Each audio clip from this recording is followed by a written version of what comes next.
কি অবস্থা তোমার? হঠাৎ এমন কথা? কি হয়েছে তোমার?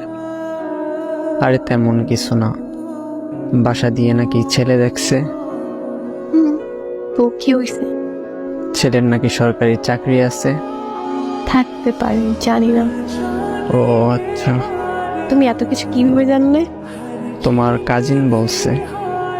ও আচ্ছা, এইসব খবর ও ভালো রাখে। তোমার পরিবার তো মনে হয় রাজি। কি করবে এখন? আমাদের সম্পর্ক কি এখানেই সমাপ্তি? এই শোন, বিয়ে আমি করব, আমার পরিবার না। আর তোর এত কিছু কে ভাবতে বলছে?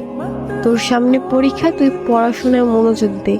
আমি তোর ছিলাম, তোর আছি, তোরই থাকবো। তুই পরীক্ষাটা দে আগে, তারপর হাত ধরে নতুন জীবন শুরু করব। সত্যি তো? হ্যাঁ সত্যি।